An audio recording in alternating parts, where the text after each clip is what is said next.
오늘은 제가 얼마 전에 본 아주 흥미로운 기사를 전달해 드리려고 합니다. 한국경제, 한국닷컴의 신현보 기자가 작성한 기사이며 제목은 한국인 호객 맞았다. 에르메스 보고서에 담긴 불편한 진실입니다. 이 녹음을 들으시고 관심 있는 분들은 꼭 찾아서 읽어보시기 바랍니다. 대표적인 명품 브랜드 에르메스와 루이비통이 지난해 코로나 팬데믹으로 인해 세계 시장에선 전반적으로 크게 위축되었지만 한국과 중국 시장에서는 높은 성장세를 이어갔다고 합니다. 특히 에르메스는 전 세계 매출이 마이너스 성장을 했는데 한국과 중국 덕분에 오로지 아시아 시장에서만 유일하게 플러스 성장을 했다고 합니다. 에르메스와 루이비통의 모회사인 루이비통 모회 헤네시의 글로벌 본사 및 한국 법인의 2020년 결산 보고서를 분석한 결과를 보면 글로벌 영업이익률보다 한국 법인의 영업이익률이 에르메스는 10.1%, 루이비통은 4% 더 높았다고 합니다. 과거에는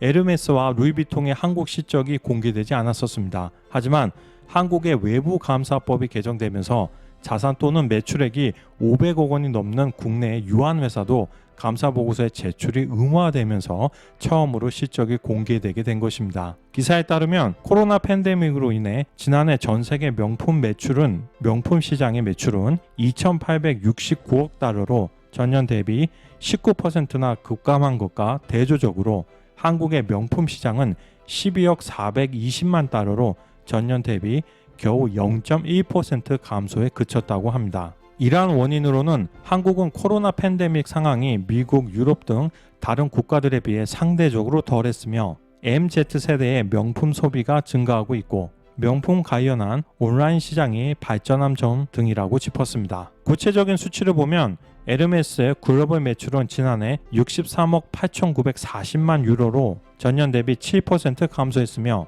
영업이익도 13억 8,960만 유로로 전년 대비 9%가 줄었습니다. 영업이익률은 22.7%였습니다. 반면 에르메스 한국 법인의 매출은 2019년 3,618억 원에서 지난해 4,191억 원으로 15%, 영업이익은 같은 기간 1,150억에서 1,330억 원으로 16%나 증가했습니다. 영업이익률은 32.8%에 달합니다. 한국 법인의 영업이익률이 전체 영업이익률보다 10.1포인트 더 높았던 것입니다. 영업이익률 30%는 꿈의 이익률입니다. 애플이나 TSMC 같은 기업들만이 도달할 수 있는 엄청난 이익입니다. 루이비통도 지난해 글로벌 매출은 446억 5,100만 유로로 전년 대비 17% 감소했으며 영업이익은 47억 200만 유로로 10.5%였습니다. 이는 전년 대비하여 34.4%가 감소한 수치입니다. 하지만 한국 법인의 매출은 7,846억 원에서 1조 467억 원으로 33%나 늘었습니다. 영업이익은 1,519억 원으로 이익률은 14.5%였습니다. 이는 전년 대비 177%가 증가한 것입니다. 시장에서는 에르메스와 루이비통의 영업이익률이 한국에서 유독 높은 이유를 놓고 다양한 분석을 내놓고 있다고 합니다. 첫 번째, 루이비통과 에르메스가 한국 고객들에게 높은 가격으로 제품을 판매한 것이 아닌가. 40대 후반의 여성 회사원은 몇 년 전 미국에서 거주할 때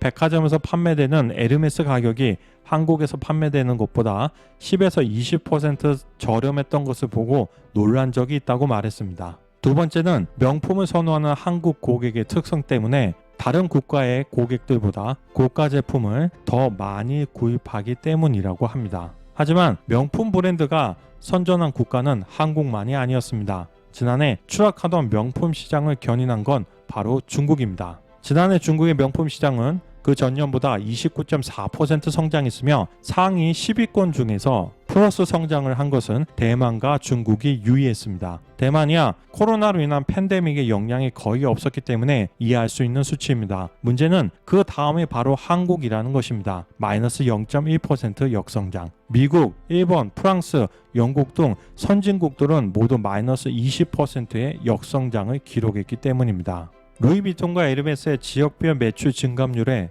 일본을 제외한 아시아 지역을 살펴보면 루이비통은 전년 대비 5% 하락에 그쳐 전 세계에서 유일하게 10% 미만 하락을 기록했고 에르메스는 12.6% 성장에 전 세계에서 유일하게 플러스 선장을 한 것으로 나타났습니다. 닮을 국가가 없어서 중국을 닮아간다는 게 굉장히 안타깝게 느껴지는 순간입니다. 베인앤컴퍼니가 지난해 티몰에서 실시한 설문조사를 보면 티몰은 타오바오의 티엠마오를 이야기하는 겁니다. 20대, 30대 중국 소비자 중 가장 많은 70%는 명품 소비의 이유로 자기 보상을 꼽았다고 합니다. 물론 자기가 한 노력으로 본인이 스스로에게 상을 주겠다는 건 매우 자연스럽고 어쩌면 성취욕을 보돋아줄 수 있는 좋은 방법일 수도 있습니다. 하지만 한국이나 중국 사회가 젊은이에게 더 좋고 더 높은 꿈을 꾸게 해줬다면 이런 결과가 나오지는 않았을 것이라 생각합니다. 명품으로 자신을 꾸밀 수는 있습니다. 어쩌면 빠르고 편한 방법입니다. 하지만 그것으로 자신의 내부까지는 채울 수가 없습니다. 한국보다 인구가 60%나 많은 독일의 명품 구매액이 한국보다 적습니다. 중국의 명품 구매액은 한국보다 약 3배 많은데 인구는 30배가 많습니다. 이러한 점은 우리에게 많은 시사점을 던져주고 있습니다.